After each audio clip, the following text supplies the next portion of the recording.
Sadhguru, we as students stay away from our homes, from the familial, emotional comforts. In terms of our careers, we move out seeking greener pastures. In that, we seek company in opposite sex. Some people get into relationships, which gradually progresses to physical intimacy. Sadhguru, the question is then why, as generations, we cannot discuss it openly? Or is premarital sex still a taboo? See, this is not some kind of a prescription. This is an individual need. Right now, we must understand this. In this society, we handled human sexuality like this. Before a girl attains puberty, they are named. This is the boy you're going to marry at the age of 6 or 7. They don't marry, but they keep telling him, your uncle's son, this guy, you're going to marry him, you're going to marry him. They're telling him, you're going to marry her. So they have not seen each other, they have not met each other, they have nothing going, but emotionally they're being bound.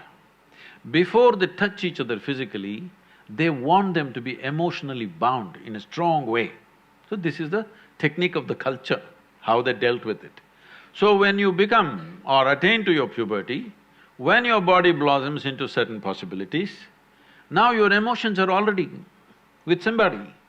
So you handle your body, you don't go wild because your emotions are already attached to somebody. So by the time they're 15, 16, the girl gets married. By the time they're 17, 18, the boy gets married. They get into agriculture or business or whatever, their activity. So one important aspect of the life of the youth is settled. One thing is emotion, another thing is a physical requirement. Both are settled at an early age. And of course, those days children came within a year or 2 years, so they got engaged and they got busy and life went on, all right? Today, our lives have changed because by the time you finish education, most people are minimum 24, 25 years of age. PhD means 30, what, 35? I don't know what It depends how kind your professor is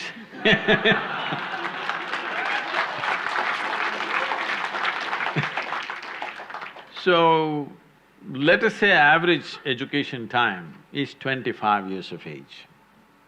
By the time they get employment and settle down somewhere to reasonable financial security, 30 years of time, all right? The peak of human hormonal function is between 15 to 30. You're not teaching people some ascetic way to live. You're not giving them some sadhana that they're transforming their energy into some other possibility and attaining to something else. There is no such thing. And there's close proximity with the opposite sex. If you don't want to address it, then you will create an unhealthy society, very unhealthy society, which unfortunately is finding expression in violent ways in our society because we've not addressed the fundamental needs of a human being. First thing is nourishment. If nourishment is taken care of, you must understand, nourishment is survival. Once survival is taken care of, naturally the species, this is not even individual, the species that you are is longing to reproduce. This is how it's built. It's longing to reproduce because this is survival of the species. If people don't reproduce, there is not going to be human race, isn't it? So, your body and your mind plays many tricks and how when you look at somebody, you suddenly think they're the most beautiful, suddenly you think they're the most fantastic, you will discover later many things.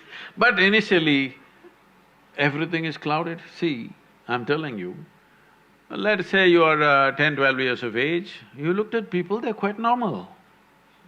Suddenly you became 14, every little bump on somebody's body is a world by itself simply because your hormones begin to influence everything. In a way, your intelligence is hijacked by your hormones. Now, this is not to be judged as bad or good, This is a natural process. There may be a few people who will go beyond that. It's fantastic for them if they can go beyond that. They're not compulsive about it, they went beyond it, fantastic for that person. But you expect the whole society to go beyond it, you're just stupid. Such a thing doesn't happen. So, definitely the debate of when and how sexuality should happen has to come in. But now, we are still having a certain cultural aspects to us that we are an emotional lot. We are still an emotional lot. People suffer immensely when things happen without the needed emotions. A whole lot of people at least. There may be a few people who are above that, but a whole lot of people suffer. So, for our country, for our society, how to deal with this without causing a major disruption in the social structure is something that we must debate. You must do research on it, how to do it. Sadhguru, though I get a little hint of the answer of my question from your elaboration, but still I will ask it. I had this belief, or in fact maybe I was made to believe this whole concept of one life, one partner. But now when I see or observe, the whole monogamous relationships do not seem to be existing anymore. The whole idea of it is gone. What you think about it?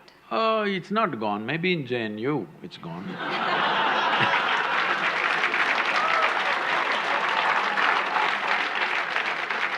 In the rest of the world, it's not really gone. Even if you go to United States where there seems to be so much promiscuity, even there, when people marry, they believe it's for life. But of course, 2 years later, life gets over. That's another matter, but when they get married, they believe it's for life. That's why they invest in the diamonds. They think it's a lifetime investment. They're putting on that, but unfortunately, for all kinds of things, relationships go wrong. And one reason they go wrong so easily is because people are meeting much later in their life.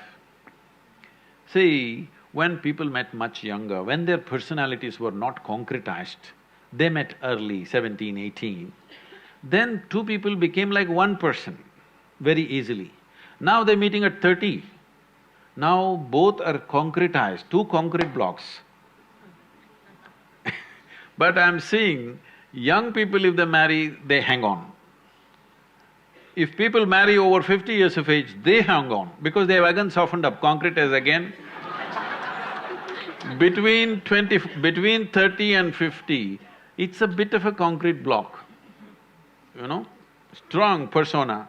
Now, friction happens. Well, if they are wise, they will find something beyond. Well, monogamy and polygamy or whatever kind of gamy, if you want to see, the important thing we need to understand is, you know, we are all here. You and me are here. This means a man and woman came together some time ago. Maybe you think their parents, you know, they don't love, they don't do sex, they don't do anything. Just because a priest uttered a mantra, you were born, probably. No, it's not like that. Somebody had a physical need, so they handle it through marriage, and we are here. And now we can, at a certain age, at a stage in your life, when you become 18, you become always against marriage. But when you were 3 years of age, you were for marriage, your parents' marriage. When you were 3 years of age, were you not glad your parents had a stable marriage? Hello? Yes. When you're 18, you think of free sex and no marriage and everything. But once again, if you become 50, 55, then you will look for a relationship that lasts. So it is for you to consider, because it's your life, to consider whether you want to live a life where emotionally you're always looking out for somebody, or you settle it in a certain way so that you can use your intelligence and time to create something else. Your research, your work or whatever you're doing, if emotions and body are settled, actually, your ability to use your intelligence will be much better. Otherwise, every day you have to walk around to find somebody. No, I'm not making this thing because I feel so bad in United States. People I know, that thousands of people are involved with me now. People over 40, 45 years of age, women I'm saying, wonderful people. But they are all on this… these days they've all gone online. Otherwise they go sit in a bar and wait. Somebody needs to pick them up today. It's terrible. Tinder generation. I'm sorry? Tinder generation. Whatever you want to call it. But I think it's so pathetic when a woman at 45 should have been loved and respected in a proper atmosphere. Now she's sitting there looking for some strange guy to come her way and she's going to make the judgment in the next 10 minutes when he buys her a drink or a dinner or something. This is tragic. This is tragic that you will end up without any sense of dignity. This doesn't mean everybody will go that way, but you must think of the larger well-being. Before you break a social structure, you must think whether we can replace it with a better structure. At any point in our life, let everybody understand this, whether it's a social structure or a political structure or a psychological setup in the society, whatever, before we break it, we must think through whether we have a better alternative system. Without an alternative system, if you break the existing damn thing that's working reasonably well, then it'll go crazy.